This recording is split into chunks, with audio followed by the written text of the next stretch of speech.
Yo, is that the glass camera? Yeah, we got the last camera packed up. Cesar and Jason got the rest of them up. Oh, so. cool. Right on. So how much more packing do you have left? Just got this tripod and the camera. We're good to go. Right on. So a few of us were thinking of kicking it for a sec before we head out to the big show. So you interested in coming with? Yeah, I gotta finish this stuff and get it packed up because we're leaving tomorrow, so. Okay, well, if you change your mind, we're going to be down at Rickenbacker, so come on by. Oh, wait, you're drinking? What else will we do when we meet up? It's true. All right. You coming? Yeah. Let's do it. Oh, just a second. Okay. Why didn't he say with you drinking?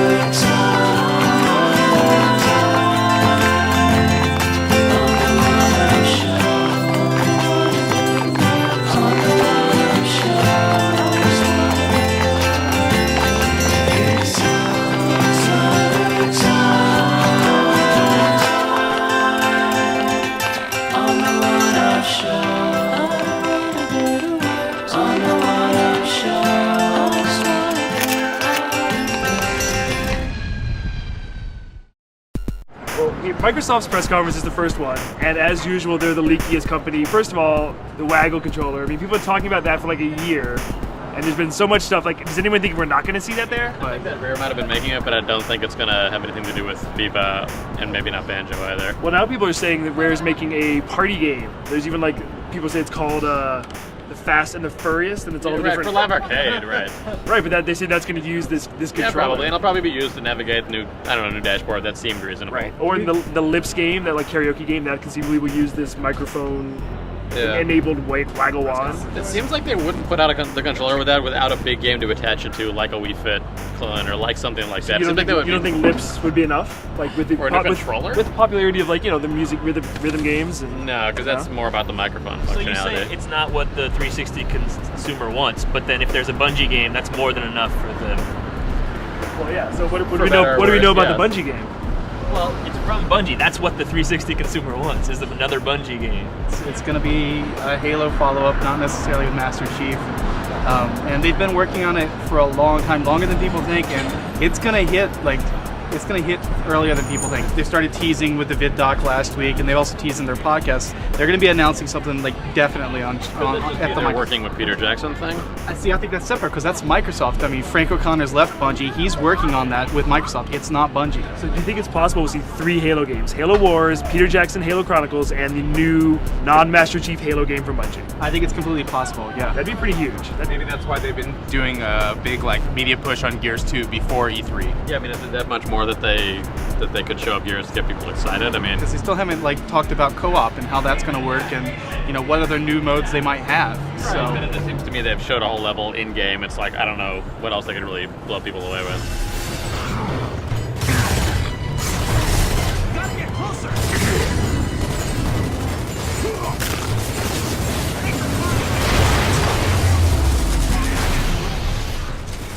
We already know about the 60 gig Xbox 360 coming out, and that they're going to sell a separate hard drive for people who have arcades to upgrade. So I think a part of the message is going to be, like moving the consumers to the next level, upgrading your experience, buying this new controller, bringing in new people. If we all believe that the new casual direction for Microsoft is real, how do you think the reaction is going to be to that stuff?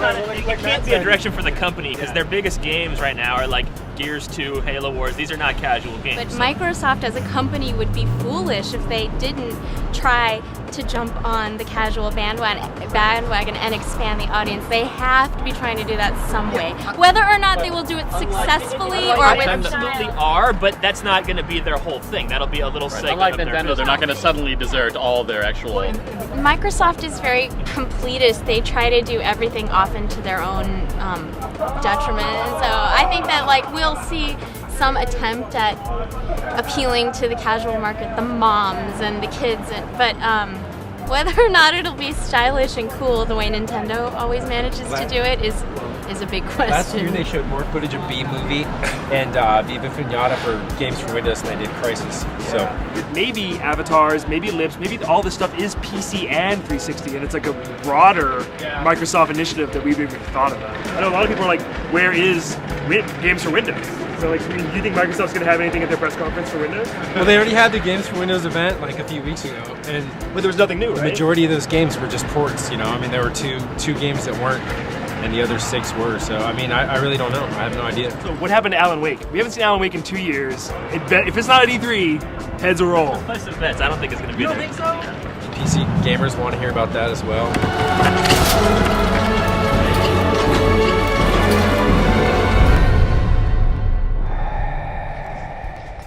Like, do you think they're gonna spend time marketing Too Human instead of Alan Wake, or like? You know why? Because Tuman's coming out soon. Like since last year. Like their E3 press conference was about last year. This year, presumably, will be about this year. Well, I think there will be some small surprises that make people happy, like Geometry Wars 2. We've known that it's like a long time coming. Please finally show it to The us. achievements are out there, right? I mean, so it we know that's going to be there. will likely come out the day of the conference. The other thing you've heard rumored that I think is going to be there is Microsoft exclusive new XCOM game.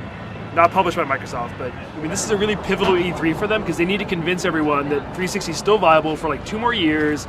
Like, pretend like they're not working on a new system, even though we all know they are. You know, prove it to the hardcore. We have games for you and all these new games for casuals. It's like giving you 2 different roads that they could succeed down. So I think it's what they have to do.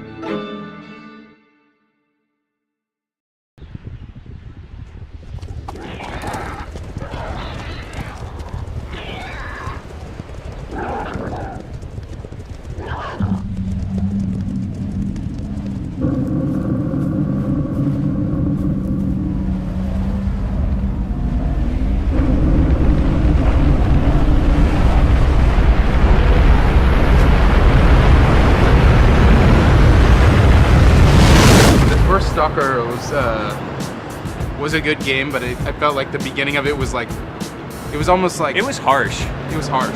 Working around, you know, THQ had certain expectations for like a worldwide market. You had to Yeah. make the game accessible to an extent, and they really didn't care about doing it. No, that they fought against it. It makes it feel, as you and I have talked about this in the past, it makes it feel less produced than any games that come out of the typical American or, most European publishers. It's got the mentality of an indie game designer, but with like the game that's as visually arresting as anything out there. And, I mean, Clear Sky, the prequel to Stalker, is much better looking than the last game. I mean, the last game was great. Well, looking. yeah, it's got all those DirectX 10 bells and whistles, DirectX 10. DirectX 10 bells and whistles, and even that first like 25 minutes or whatever that we saw, though the way that the sky changes gradually from late evening to night and back into day again, and you don't really even notice it unless you're looking for it, just like in real life, you don't really pay attention to every single minor change in the sun. It's just suddenly daylight. I mean, I could see. I know you've looked at the Tarkovsky, you've watched the Tarkovsky movie called Stalker that this is like based on, along with the fiction. And they really, I swear that they try to capture the sense of lighting in certain scenes as well. I can believe that. But visually, what I also appreciate about it is that, I mean, there's so few engines that are being used right now for AAA game development, but it's nice to see something else. In the same way that I like looking at Crysis, that it used a whole other engine, because after a while there's just an unmistakable fingerprint for Unreal Engine 3, and it's not bad at all, but it's like, it's nice to see something else where it's a little, they underplay a lot of the normal mapping and effects. They'll say, this is a surface that we really want to draw attention to, let's put it on this, but let's not have wood look like it was shit out by the Vaseline monster or something. Right?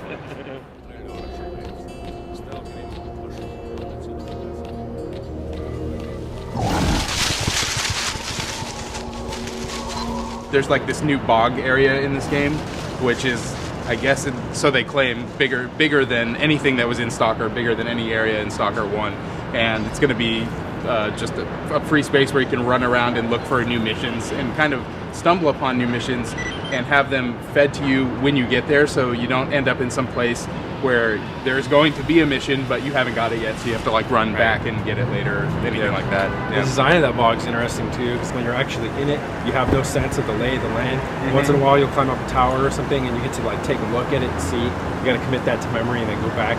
But that means that you can hear something in a bush right next to you, and since you can't really get to any it's like it's just flat. You can't get the high ground and see, oh, there's a boar eating something in there. Right. You've got to like push through the bushes and get in there yourself. I mean, there's the whole sense of that game as well. It's like you just don't know what comes next. I mean, that goes into the principle with when you're looking for anomalies and stuff. You have these bolts, and there are these. I mean, I don't even know. There's supernatural, paranormal things that you'll find. You'll discover the kind your of stuff location. that happens after any run-of-the-mill nuclear explosion. Yeah. Sure. And so it's like that you don't know. I mean, you get a sense where they're at in the same way that you get a sense that maybe there's like some monster boar in the shrubs or something. But it's always like something can pop out at any time. It's this really sense of kind of like dread almost, but just caution as you move forward. What am I going to find next? I like that about the game. Definitely. Well, and the really cool thing is that it's not just the monsters, the mutants that can happen. Is the way that they described it to us is that there's various factions that are constantly at war with each other, and they have kind of their own Sims-like needs-based system in that they want to take over this territory because they need it for this particular resource or to go after this artifact, and they're constantly vying for territory. And you can apparently run across any of these AIs going at any of these like AI squads going at each other at any time too. Come on, yo. The enemy never sleeps. Get ready.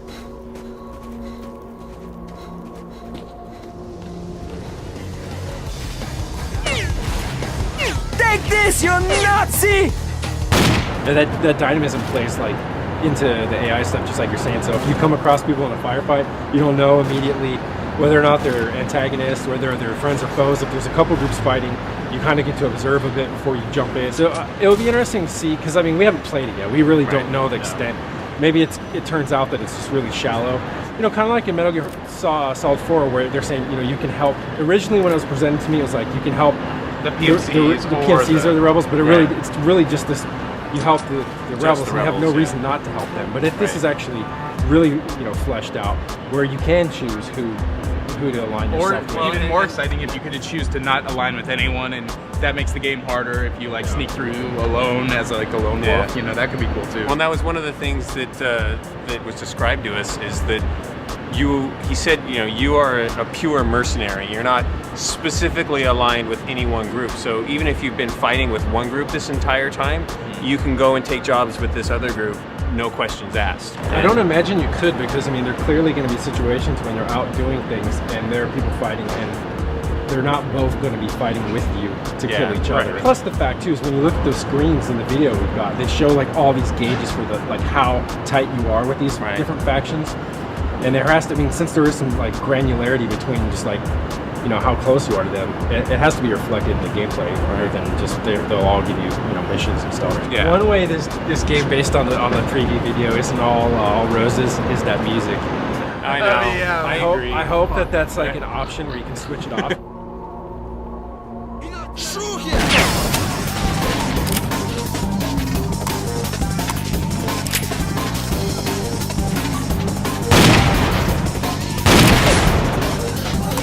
How absolutely atmospheric everything's. I've never been to Pripyat marshes or whatever, but this makes me feel like it. It immediately jumps you right out of it. And then it's okay, so you did all this work with these graphics to put me in here, and then all of a sudden it's na na ooh na na na na ooh na na. No. I can't help but think of Grand Theft Auto 4, which has hardly, I think, no music that ever plays that's not environmentally sourced. If there's a song playing, there's a radio sitting on a counter that's playing. Bioshock as well. A lot of games. Guys, it ain't time to relax yet.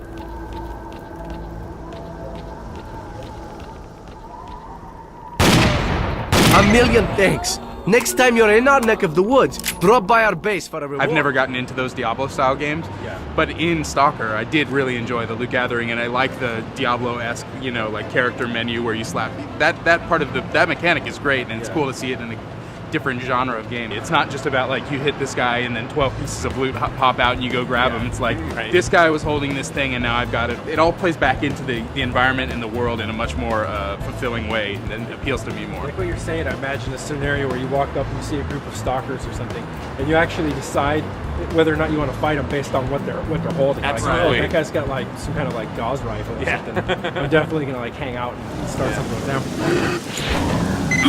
You're right on time, bro. I'm real low on ammo, so let's make the best of it together. отстреляем.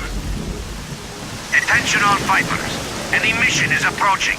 Get to cover now. The last element about the game that remains unseen for me is just like the dungeon stuff.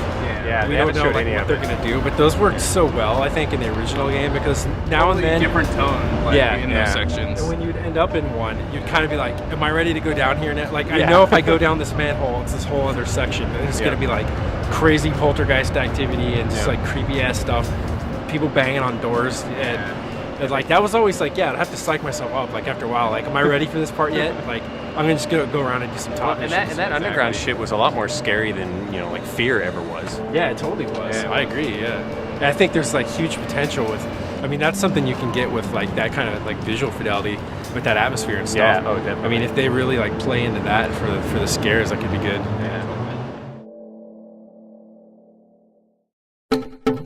Like Nintendo, they could do anything they wanted. They could get up there and just show Animal Crossing, and that's the only game they show, and it wouldn't affect them one way or the other. So are they going to show Animal Crossing? Alice will be jumping up and down. They better. Yes, they're showing Animal Crossing.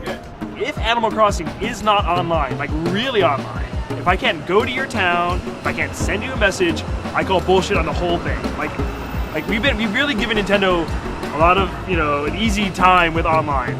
But this is a game, it's all about communication, it's all about trading and sharing, and this is the time they need to man up and make it actually online. Pikmin 3, I want.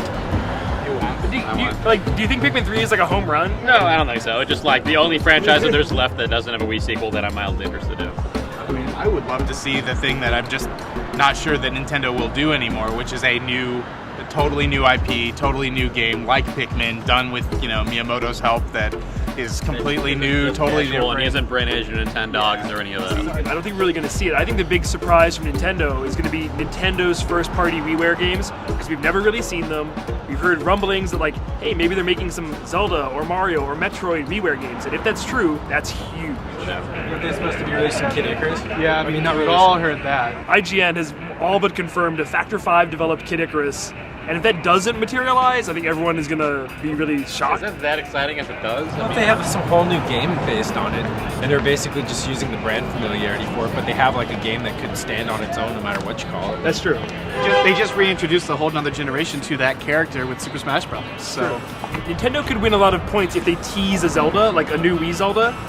That could get all the fanboys, like that and Kid Icarus alone could be enough to like assuage their fears and make them realize, okay, Nintendo still cares about me. We're poo-pooing the Wii's third party, but the Sin City looking game, what's that thing called? Mad World. Mad World, that could end up being like the hardcore Wii game of the show. like, I'm so excited about that game.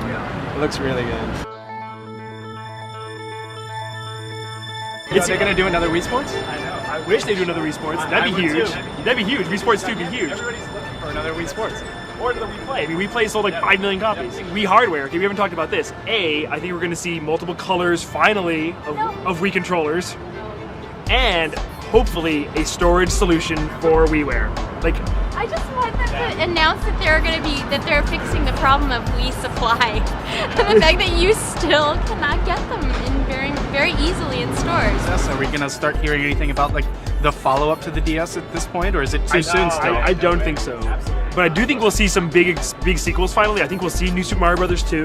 I think we might even see more Nintendogs finally. I think there'll be a lot of really good Nintendo DS software at E3. I think that's nothing to worry about there. But once again, Wii is the problem. Like, what Wii games are going to be there? What third-party Wii games are going to be worth a shit there?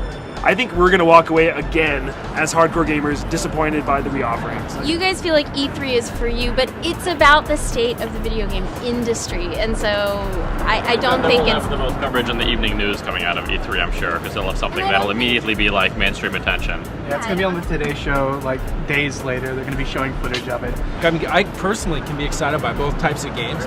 Like, if they have some really cool new family-centric Wii game, I could be just as excited for that in a different way than I would be for, like, another Zelda or something like that. Don't forget, like, that's good for gamers. That's my prediction.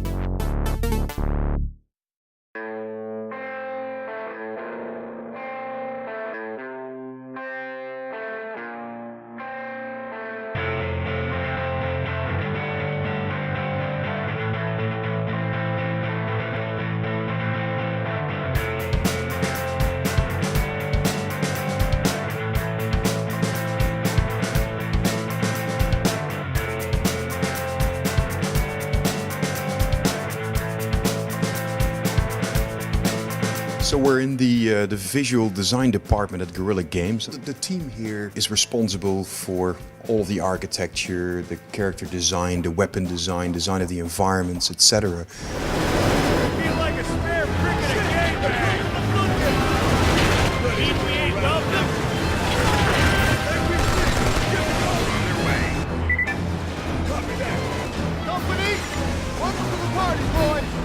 The first thing I'd like to show you is the intruder. You've probably seen it in some of the trailers. It's the flying machine that drops the guys in. Back when we started designing this thing, we thought, what can we do with this? Make it interesting other than all of the other sci-fi vehicles.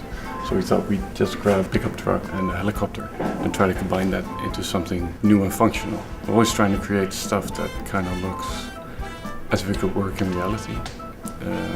So combining stuff out of these two elements, we created these sketches, basic ideas, which evolved using landing gears and lots of mechanical stuff into this idea. It's basically a cargo carrier, has the troops on top. We had the guys in the mocap shoots jump off this thing, but apparently it was a bit too high. They were jumping off 4 meters. We kind of put some mechanics in so the thing could lower and actually drop the guys on the floor. And then started detailing that, adding more and more detail, and thus adding to the realism of the thing. How much time went into development of just this one vehicle? Quite a bit of time. There's a design process, and then there's the feedback on the molding and the texture. I think there's a couple of weeks for the design, and then whilst molding there's still more information needed on bits and bolts and material expression. And then it looks something like this in the game. This is an example of one of the levels we worked on. Gameplay space, and we try to map that on things like this, Google Earth, spots, different cities. I think there's bits of Rome in there, bits of Baghdad, Lima, and Hong Kong, and lots of other cities. Just trying to use real streets, real places, so you get this kind of sense of real city. And once we're happy with that, we choke in the player with the different areas gameplay had intended, and we create this grey mock-up. And then we start building the architecture to fill up these grey boxes. We develop all these different types of architecture. We try to create our own architecture, showing as well as what the hostile weather does to the architecture. Well, there's a lot of layer on layer on layer, things being torn down, people trying to rebuild it. So there's a lot of weathering in the textures and in the construction of the buildings itself. Guns. First thing we did this time was, as soon as we had like a short list of all the old weapons that we were expecting to put in a game, so I made a big collection of all kinds of guns, and then we went out to the shooting range, took them apart, and got like high-speed camera, that kind of thing. So we made all the details on it, and made loads of high-quality photos. This is Killzone 1 Haugost assault rifle. The first things we wanted to do is actually up-res our Killzone 1 guns, like the guns we really want to keep, that were like distinguished. Beef them up, make them look better, now get them up to the next gen quality. We decided to put some iron sights in it, which we didn't have in the first one. Then I think next step was to use the secondary fire. So this is the shotgun version, and we had to take it off, and we still had to keep the same grips. So we started researching different shapes. These were the two final candidates. This became too simple in first person, so we ended up with that one, which is now the gun we have in our game.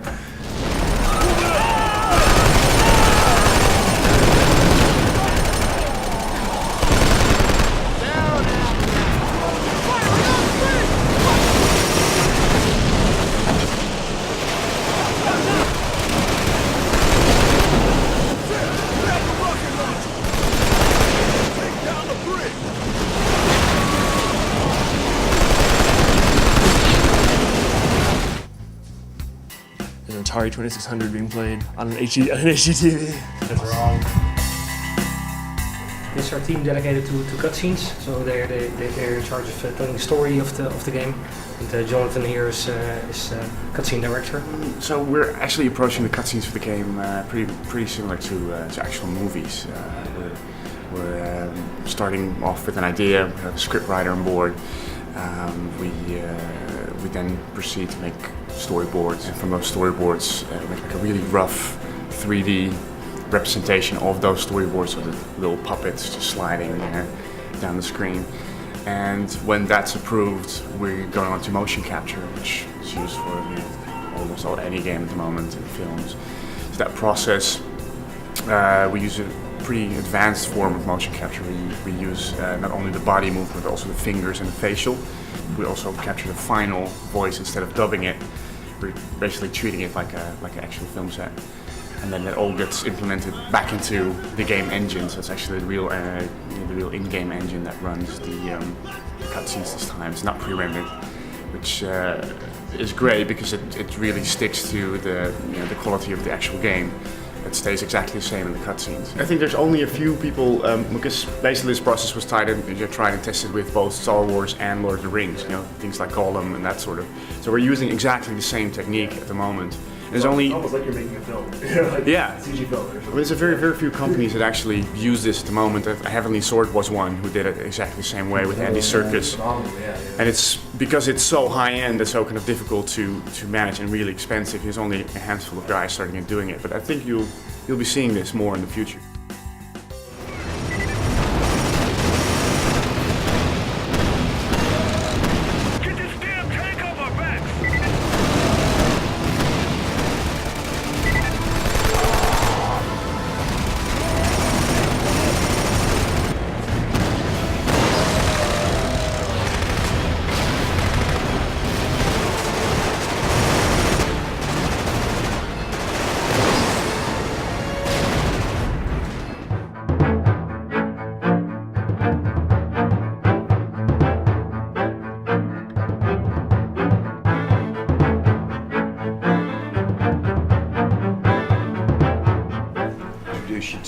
Misha Baas is another one of our senior artists. Hi. Recently been working on vehicles mostly. I am indeed. What can you show us, Misha? Generally, we start off with basically initial concepts that are there and put in the game, tested, the rig, tested for gameplay, and basically, it was deemed that the actual concept was a bit too boxy, so we wanted something a little bit more exciting. And we came up with a sort of a rough concept shape like this, and kind of sort of start looking for the best shape and do an interpretation, and we end up with something like this. These are some of our vehicles side by side. Helghast ISA. Helghast is a bit more sort of dark and shiny, much more aggressive in a way. And you get these big blades in the front, which is a very strong element in the concept. We get more detailed sketches when we're happy with the design, and this is what we then. So together with help from the guys downstairs, we basically go over every detail and we try to give it this sort of functionality that's required for Killzone. Everything we do has to be sort of believable and has to kind of strike a bell with current modern military technology.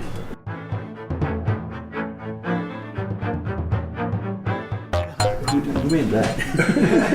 That looks like a Miguel design there, yeah? Well, it's fan art, I think. That was your fan art? Yeah, it's fan art. Yes. Somebody sent us an email with this image. It's not a teaser for Killzone babies.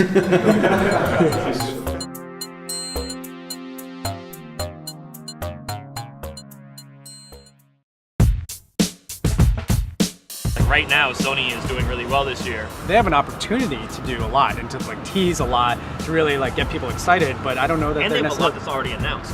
Home and Little Big Planet's actually coming out if they can people have been excited about that for 2 years, but it's kind of dying down because it's been so long. So they actually give us firm dates on both and show us new functionality from both. That alone is pretty exciting. Not only do they have a really, really strong lineup for the rest of this year, Resistance and SOCOM and all that, but they also have the potential to tease us with God of War 3, the new Eco game, stuff like that. I mean, if they did that, that would be a big God of War show. 3 will get a trailer, is my guess, and Uncharted 2. It already leaked that they're going to show God of War 3 in some fashion. But I don't think it's going to. They probably won't show a live gameplay demonstration. It'll probably just be a teaser trailer, but that'll be huge. It's in the new Eco game. They've been sitting on that for a while. That's either going to be here or TGS. We know we're seeing it this year.